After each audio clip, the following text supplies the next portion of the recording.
Linha Aberta, com Carlos Alberto Sardenberg.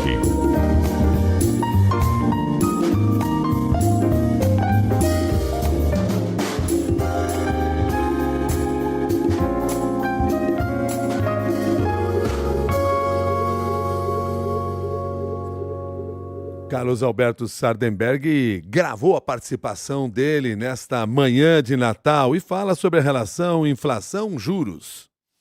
Muito bom dia, Milton. Bom dia, ouvintes do Jornal da CBN.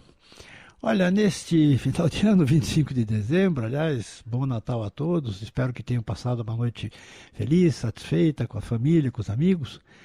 Mas vamos falar um pouquinho de economia aqui, sobre dois indicadores que a gente já pode dar como fechados praticamente. Um é sobre a inflação e o outro é sobre contas públicas, né? No caso da inflação, depois que saiu o IPCA 15 de dezembro, nós já podemos dizer que a inflação desse ano vai terminar um pouquinho abaixo de 4,5% ao ano. Isso no ano passado, no ano de 2024, a inflação terminou o ano com 4,7%. Agora vai ser um pouco abaixo de 4,5%, 4,4%, 4,3% e tal. As pessoas dizem, bom, mas uma diferença pequena e tal. Bom, é de fato uma diferença pequena, mas pode-se dizer que houve uma desaceleração da inflação e também pode-se dizer que a inflação que termina o ano de 2025 está dentro da margem de tolerância da meta, né? Muita gente, é importante salientar esse ponto, porque muita gente dentro do governo, no executivo, está dizendo o seguinte: olha, a inflação já está na meta, a inflação chegou na meta e, portanto, o Banco Central já pode ou já devia estar reduzindo a taxa básica de juros, essa Selic que está aí em 15% ao ano, que é de fato um valor bastante elevado. Então o pessoal diz, olha, a inflação já está na meta e, portanto, já pode derrubar a taxa de juros. Mas é uma visão errada. O Banco Central não está satisfeito com esse resultado, porque o Banco Central objetiva alcançar a meta, que é 3%. Admite-se uma margem de tolerância de 1,5 ponto. Então, quando eu digo que a inflação está em 4,3% e que ela está dentro da meta, não é bem isso. Ela está um pouco abaixo da margem de tolerância. Porque se você entender, pode parecer um jogo de palavras, mas não é. Se você entender que a inflação já está na meta, o Banco Central pode começar a reduzir juros.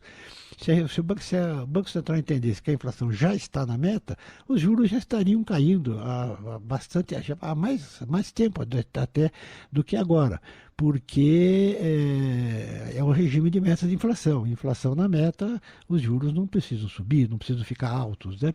Os juros, com a inflação da meta, os juros devem ficar no nível neutro. É difícil definir qual é esse nível, mas certamente não é 15% de taxa de juros ao ano. E pelas projeções do Banco Central, a meta só será alcançada, com esses juros elevados que está hoje, a meta só será alcançada de lá em 2027, né? Chegaremos perto da meta lá em 2027.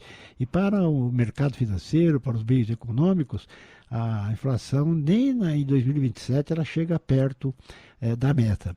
Então, que a meta que é 3. Né? Então, o primeiro ponto é esse. A inflação ela retrocedeu, houve uma desaceleração da inflação do ano passado para esse, mas não se pode dizer que a inflação está na meta. Ela está no ponto máximo da margem de tolerância. Então, o Banco Central não está satisfeito com isso, tem dado uns discursos assim bastante severos em relação a isso.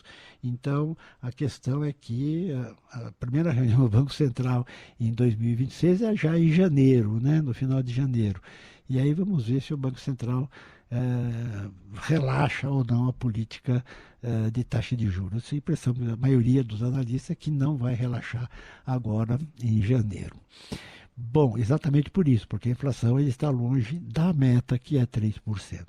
O outro indicador que eu queria salientar, e que também tem a ver com esse joguinho de meta e fora da meta, é o resultado das contas públicas, né?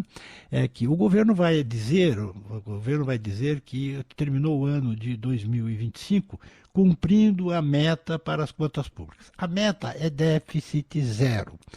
Na prática, vai dar um déficit de 31 bilhões, um déficit reconhecido de 30 bilhões, vamos arredondar, um déficit reconhecido de 30 bilhões, e o governo vai dizer que cumpriu a meta de déficit zero. Como é isso? É porque também a meta para as contas públicas tem uma margem de tolerância de 0,25 do PIB para baixo ou para cima. Então a meta é zero. Mas se for 0,25% do PIB, está dentro da meta. Então, vai dar um déficit de 31 bilhões, mais um déficit oficial de 31 bilhões, mas o governo vai dizer que cumpriu a meta porque está na margem de tolerância. Mas o déficit é zero e não vai ser cumprido. E, na verdade, o déficit real vai ser perto de 70 bilhões de reais, porque tem uma série de contas que não entram na contabilidade oficial. Gastos que se fazem, gastos que são feitos, mas que não entram na contabilidade oficial.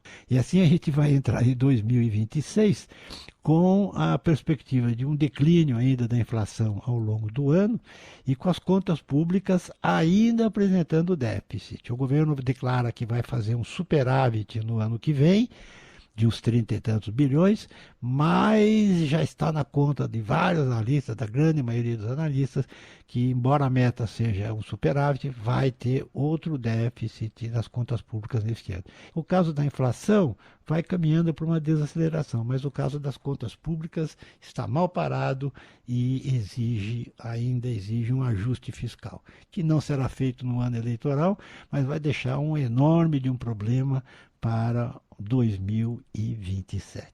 É isso aí, Milton, ouvintes, e mais uma vez, que todos tenham um bom Natal.